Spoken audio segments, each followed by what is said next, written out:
Hi guys, we're going to talk about short stories now. I tried to do this a different way, but it failed, so we're going to do it this way. Anyway, elements of short story, novels included, usually starts with the discussion of plot. A plot is basically what happens, the storyline, the events that unfold. The second main thing is theme. Now, this is often the meaning, the point of the story, the lessons that you're going to learn. They're not necessarily the moral because, it doesn't mean the story is moralistic. They also come in three major categories. Now, these are obviously not in any way, shape, or form the only types of themes that are found, but they're categorized, meaning that you have man versus man, where you have a character who's versus another character, or a group with another group. Say Terminator, and you have Terminator coming back, and then you have Sarah Connor, and she's trying to survive, and they keep changing who's against who in that, but it's usually man versus man.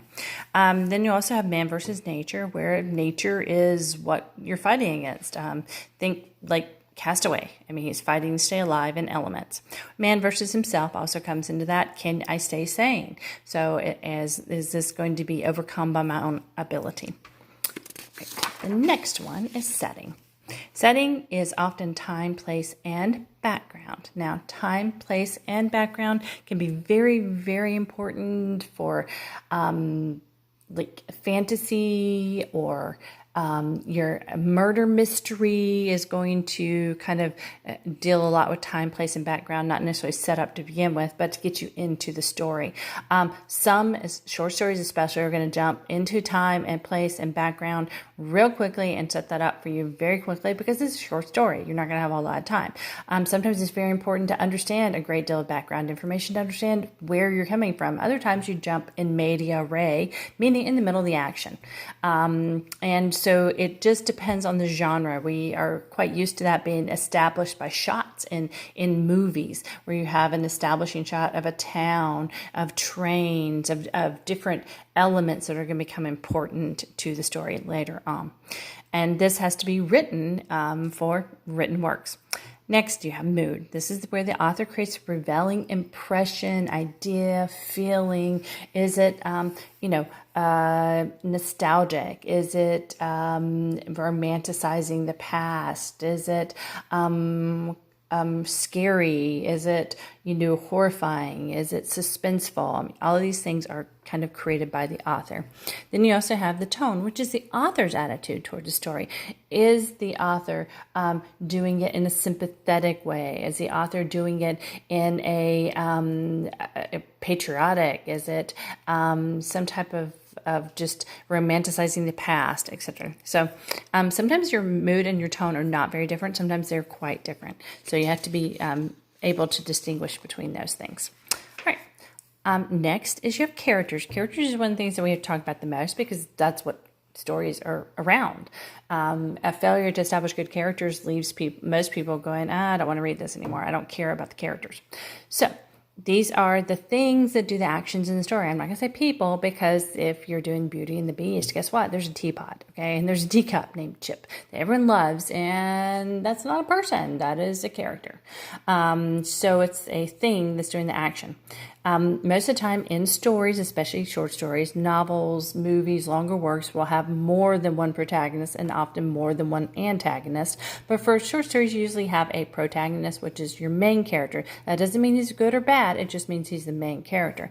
Antagonist is what goes against the main character and is not necessarily another character. Sometimes it's going to be, say, an element. It might be nature. Think Castaway, the movie. He's trying to survive being alone on a desert island. Or if you're doing Call of the Wild, which is a book by Jack London, and it's going to be him trying to survive in an icy tundra in the Yukon. So sometimes, a lot of times, nature is going to be part of the antagonistic place or character there.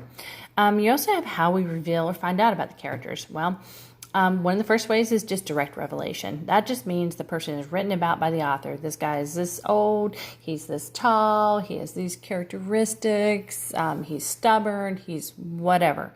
Most of the time you're going to have direct revelation in older stuff or stuff that has to be quickly established, meaning that you're so busy, say in fantasy, that you're trying to establish the background and the different players that you just write who they are.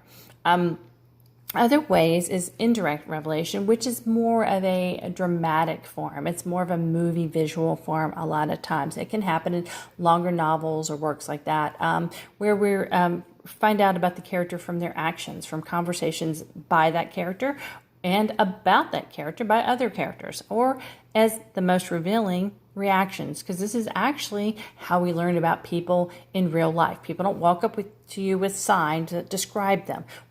How you find out about people is all the indirect revelation. You watch their actions, conversations by them, about them, and then reactions.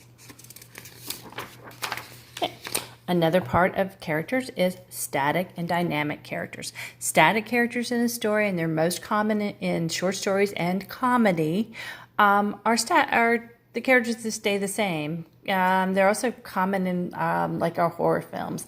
If you have a blonde chickie who's really pretty and wearing heels, she's going to be like one of the first ones to die and running in the forest for no reason, away from the character by herself. I mean, that's just kind of a stock character. And then the dumb jock's going to walk up these stairs after the head rolls down and goes, "Oh, let me see what's going on up there." Okay, these are stock characters. They're static characters. They're not going to last long a lot of times, and they're just thrown in there. Now, sometimes nowadays in movies, they make fun of these stock characters, which is, quite hilarious, but you can't be in on the joke if you don't understand what a static or a stock character is. Next, you have dynamic characters. These are usually going to be your antagonist or protagonist or both or one or the other, that's going to change. You're going to learn a lesson. These are often in novels, plays, movies. They're often like your one central character in a short story, because short stories don't have time to establish multiple characters. You're going to have a focus on one main protagonist most of the time and one main antagonist. So you just kind of go with that, because that's what short stories do. All right. Other elements of short stories include irony. One of the biggest ironies we have is verbal irony, saying the opposite of what is meant. For example, if you have just taken a exam in Mrs. Young's class and you walk out and someone says, "How'd that go?" and you go, "Great."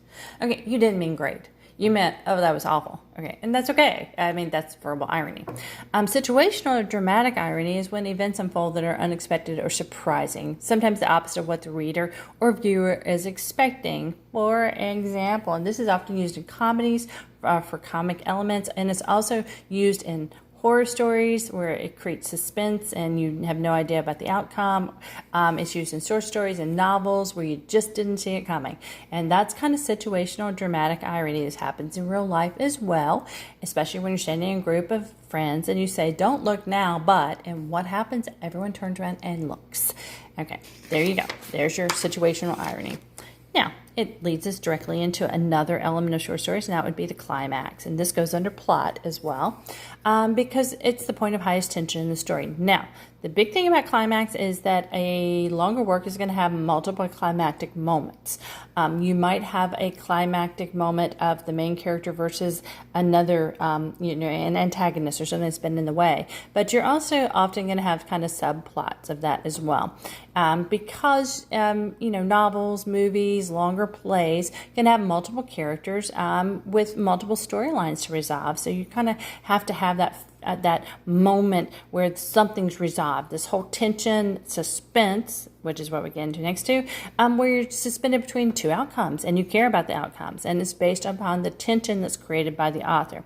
If you fail to care about the characters, you don't care what happens to them, then there's no tension and no suspense, and the climactic moment just doesn't deliver. If the character just does something so out of character, they've spent 3 novels building you up for this final confrontation between two characters and then they fail to deliver that, then that's a failure of the author. And so that's when we get disappointed. And that's why sometimes you go to films, you're like, it wasn't good. And it's a failure in character establishment or establishment of a good suspense or storyline or climax.